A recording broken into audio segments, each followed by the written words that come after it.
Ladies and gentlemen, welcome back to another episode of The Weigh-In. Hey, man, hold on. Hey, you started half a second before I got here, but hey, man, what's going on? Hey, man. Yeah, there's no time waits for no man. And, I know. I fell 3 times running down the street.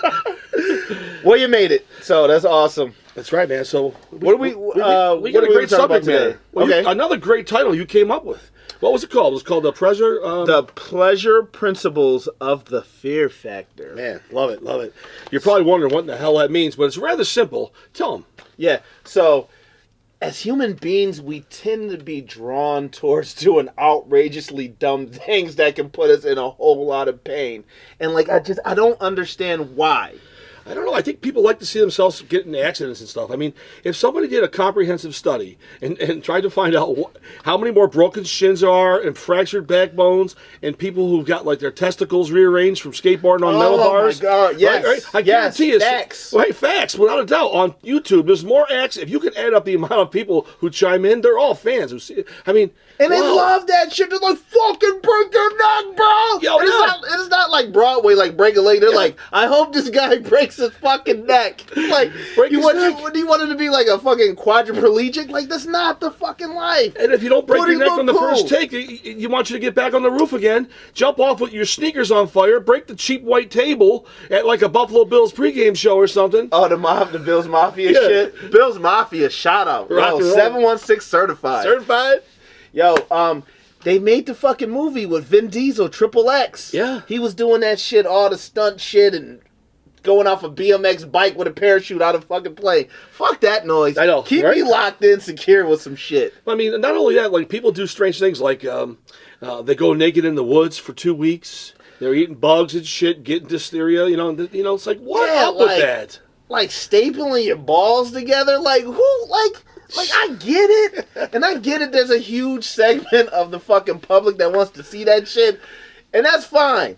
Watch whatever you want to watch, listen to whatever you want to listen to, do whatever you want to do. But I'm not stapling my personal balls together. I mean, look at I'll look at the stuff that jackass guys do. You know, Steve-O and Johnny Knoxville and their whole gang. Bams, the fucking crew, yeah. And rest in peace, the few gentlemen that have left us a little too early. You know. Yeah. But okay, it's entertaining, but it's like, holy shit. Okay, I can only watch it for so long. For me, I have a better time watching like ridiculousness, on MTV. It's really quite funny. Yeah. Just to say this, I will admit, like those first 2 Jackass movies were kind of funny. You got the one where Butterbean is knocking Knoxville out. Like, shit is kind of funny. So I guess in a sense, we all are a bit drawn to that. Even if you think about like we're all voyeurs. We're definitely voyeurs. But like the Roman gladiators and shit. People are going to do shit. There's always going to be an audience, and that audience is always going to lead to finances and money. Look at the people on YouTube, all the money the kids are making. We already know how obvious it is, but there's more of it than I've ever seen before. No, absolutely. Doing the dumbest shit. The dumbest shit ever. Even the challenges. Don't do the fucking challenges like the pod fucking challenge. Oh, man. This shit is fucking stupid. Once again. Stupid fucking shit. No doubt. Well, look at, how about like the that crazy show? That was another crazy show that wasn't totally dangerous, but it was freakish in the Fear Factor. Fear Factor. When they were eating bugs I used to watch that when Joe the mealworms on their there. face and everything. Yeah. Some gutsy shit, though. See, my thing is, throw the roaches and the rats on me, snakes, whatever. I don't give a shit. I'm fine with that. Running on the spikes, hot coals, I'm good with that. I'm going to let the world know here. Like, I got a weak stomach. As far as, like, I can't eat no bullshit. Like, the 1,000-year-old egg. Yeah, remember that? Like, moose nuts. Yeah. I'm not eating no fucking moose nuts. The coagulated blood stuff they were doing? Yeah, fuck all of that. Like, none of that. Like, throw it on me, but I can't ingest it. Like, I'm fucking done. I'm giving up. I'm waving a white flag. That's how you gonna torture me. Like, if you got my grandmother locked up somewhere, you're like, yo, give us the nuclear codes, I'm gonna be fucking stoic. Fuck that. You ain't getting shit out of me. As soon as they come with some bullshit for me to eat, like peanut butter and shit mixed together, I'm giving you everything. Yeah. Sorry, Grandma. I love you. They can't take advantage of you with the beef and stuff. But shit, I can't take it. Like, it's too much. It's too fucking much. Oh, and the funny thing is, I have a poor sense of smell.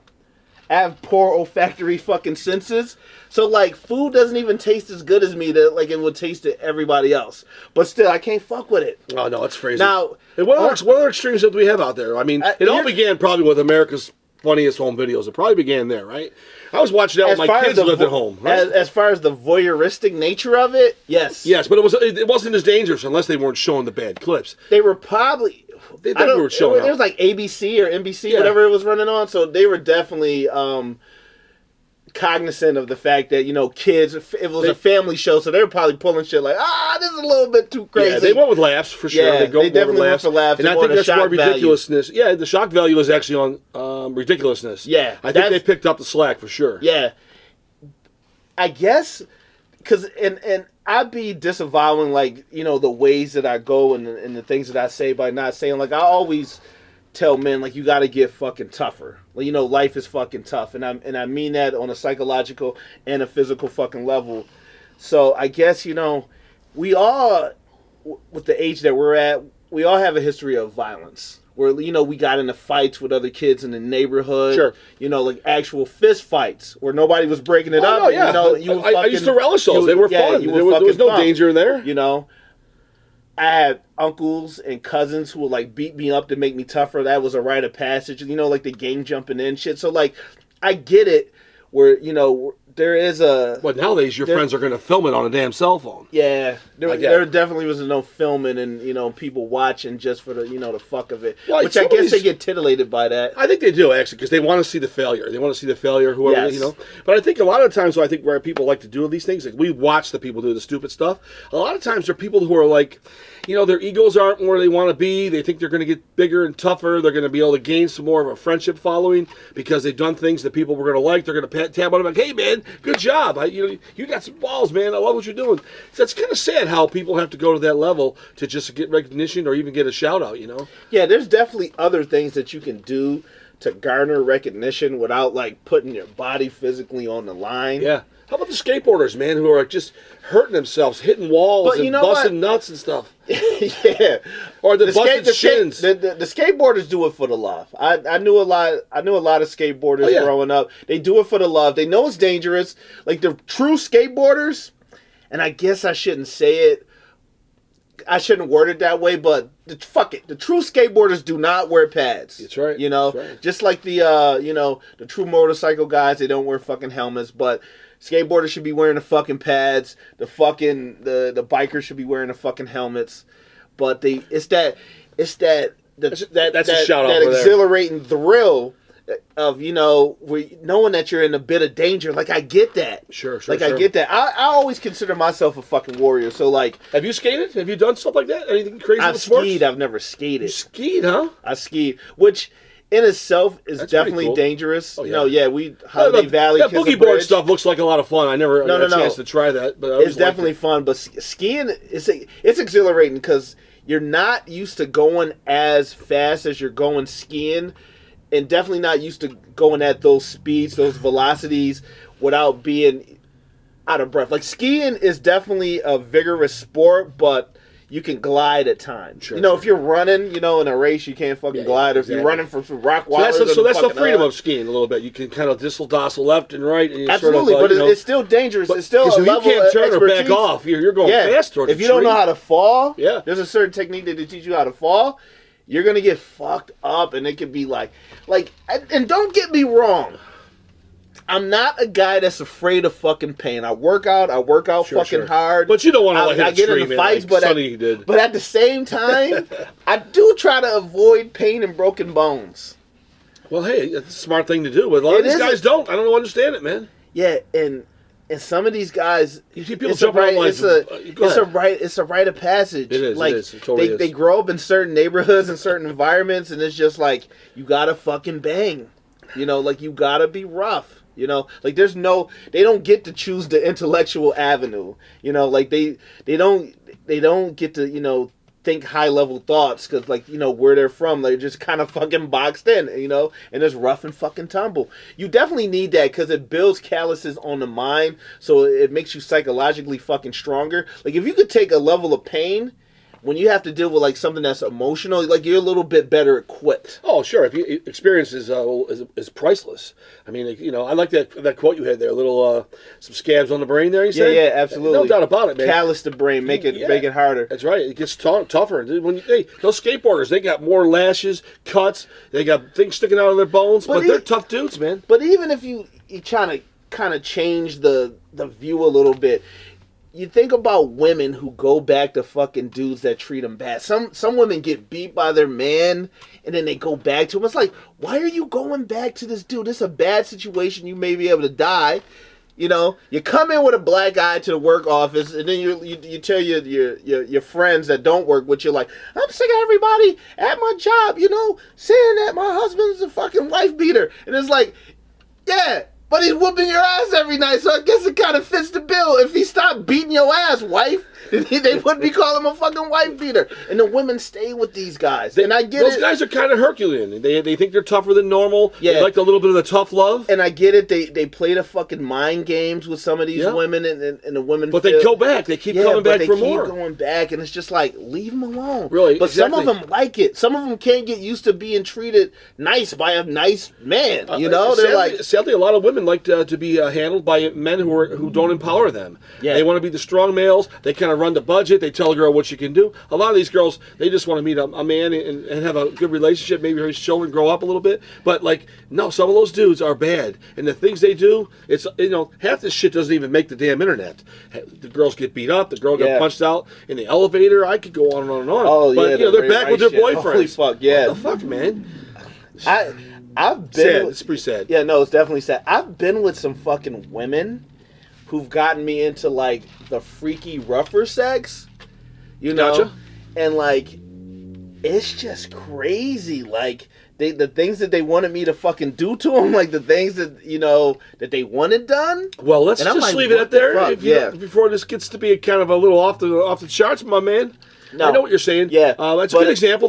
But you know, you're good about it, and you don't get too carried. No, it's a mutual consent thing. Yeah, it's definitely a mutual consent thing. But it's just like, it always struck me as odd. Well, like, why would a human being? Yeah, I don't know. It's weird. It is odd, but it's not a rare thing. It's actually more popular than most people want to admit. Which is the sad fucking thing. It really is. It really is. I mean, but do you think somewhere genetically we could be predisposed, you know, to like wanting to run towards that pain? Like, if you look at, I think Maslow, we are predisposed as males. Our masculinity is from the get-go, man. That's in the genes. We're raised to be like, you know, the forager. We're out there doing things. We do the support factor.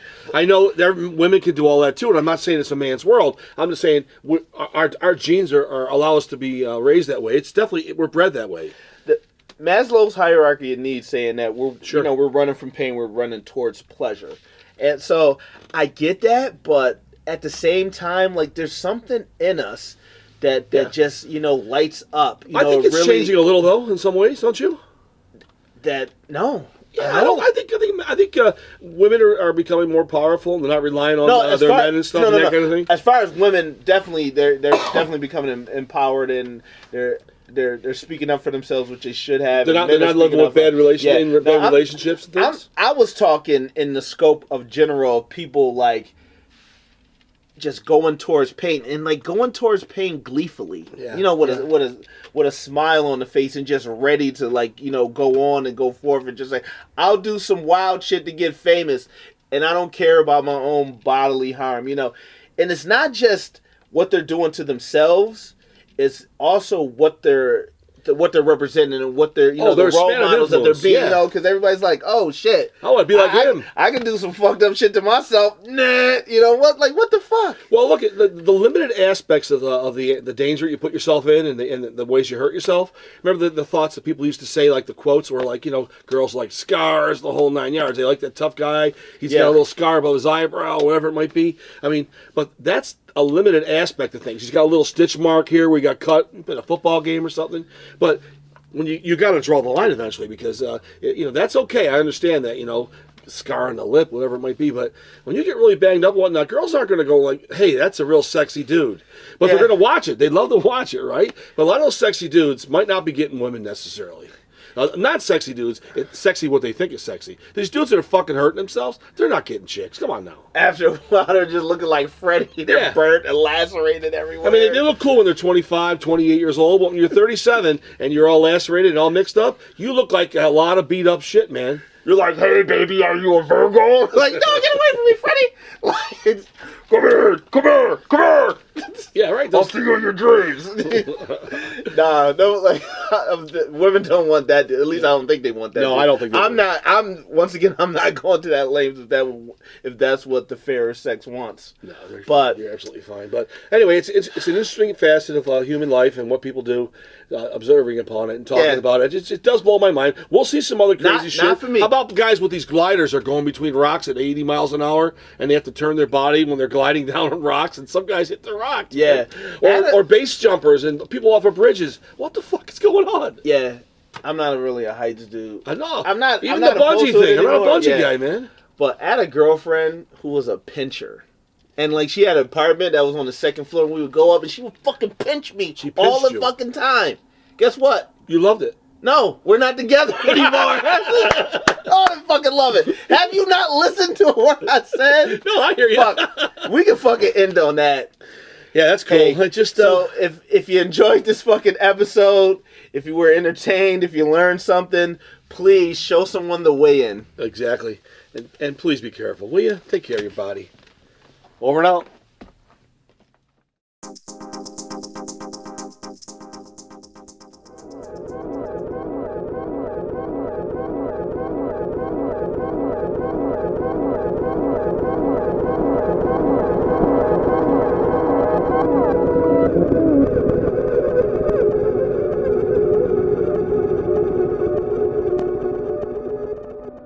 Like, even think about, like, trying to board a plane now.